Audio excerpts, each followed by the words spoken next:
हमेतं पुरुषं महन्तम् आदित्यवर्णं तमसः परस्तात् त्वमेव विदित्वाति मृत्युमेति नान्यपन्था विद्यते अनाय नान्यपन्था विद्यते अनाय। ओम। आज सारे संसार का ध्यान धन की ओर है। मेरा घर किसी तरह धन से भर जाए, मेरा अकाउंट धन से भर जाए, मेरे परिवार में कैसे ही धन आ जाए, यह आज हमारा विषय बन चुका है, यह हमारा कर्म बन चुका है।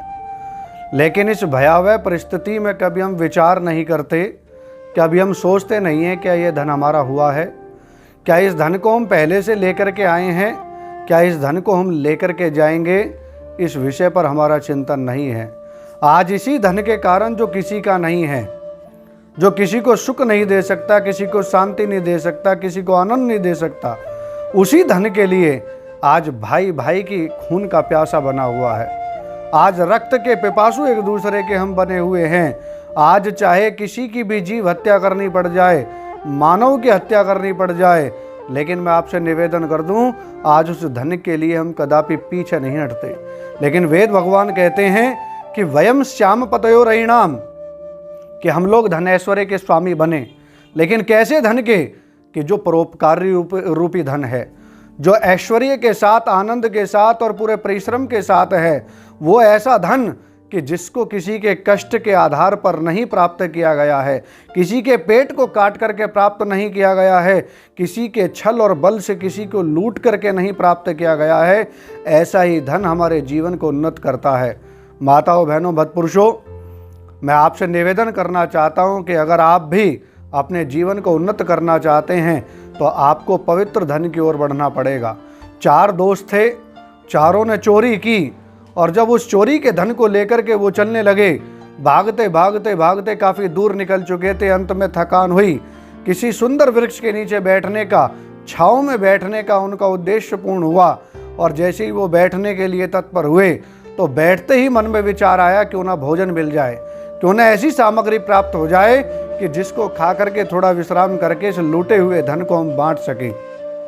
लेकिन मैं निवेदन कर दूं आपसे कि जैसे ही धन को बांटने की बात आई, भोजन की बात आई, तो उन दोनों चोरों ने आपस में विचार किया कि ये दो जो हैं ये तो भोजन लेने के लिए चले जाएं और हम दोनों बैठ करके यहाँ इस धन की रखवाली करते रहें। जैसे ही वो धन को छोड़ करके भोजन के लिए गए और वो दोनों धन की रखवाली के लिए बैठे, तो दोनों के मन में उस धन को देख करके पाप जागृत हो गया। और जिसका सीधा सा कारण है कि जहाँ अपवित्र रूप से धन होगा वह निश्चित है कि मनोविकार तुरंत पैदा हो जाएगा। और उसी की स्थिति थी कि दोनों के मन में यहाँ विचार आया जो रखवाली पर थे कि जैसे ही आएंगे इनको गोली मार करके हम इस धन को आपस में बांट लेंगे, 2 लाख तेरे हो जाएंगे और 2 लाख मेरे हो जाएंगे। जो भोजन लेने के लिए गए हुए थे उन्होंने भी विचार किया कि इस धन में हम, इस भोजन के अंदर हम जहर मिला देते हैं, और जैसे ही हम वहाँ भोजन लेकर के जाएंगे वो भोजन को ग्रहण करेंगे, खाएंगे, वो भी संसार से चले जाएंगे। ये धन हमारा हो जाएगा, 2 लाख तेरे हो जाएंगे और 2 लाख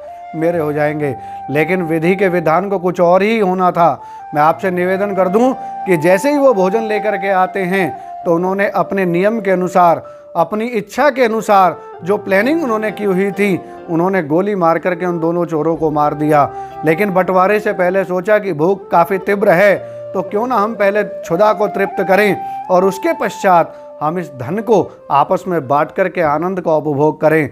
लेकिन जो विचार करता है, गलत रूप से चलता है, दूसरों को गिरा करके जो महल खड़ा करना चाहता है, तो मैं निवेदन करना चाहता हूं उसकी इच्छाएं कभी पूर्ण नहीं हो सकती।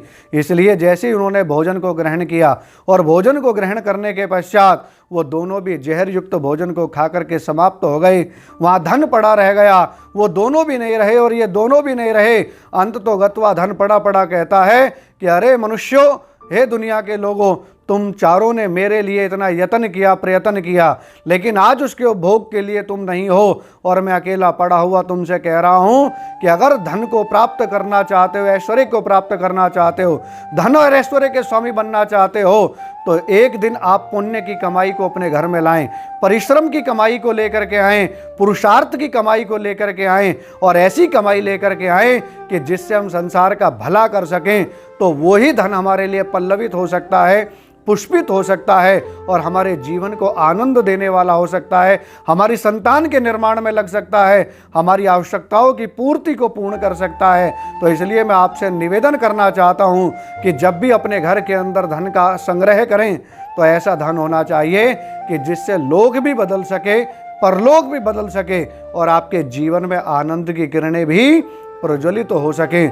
तो इसलिए आप पवित्र धन का संग्रह अपने जीवन के अंदर करें, यही आशा और उम्मीद आपके लिए है। अगर ये वीडियो आपको अच्छी लगी हो तो आप इसको ज़्यादा से ज़्यादा लाइक करें, शेयर करें और मेरे चैनल को सब्सक्राइब करते हुए ये घर घर जन जन तक पहुँचाएँ कि हमारे घरों में पवित्र धन होना चाहिए। ऐसी मैं सबसे कामना करता हूँ। ओम शांति ही शांति ही शांति ही। ओम।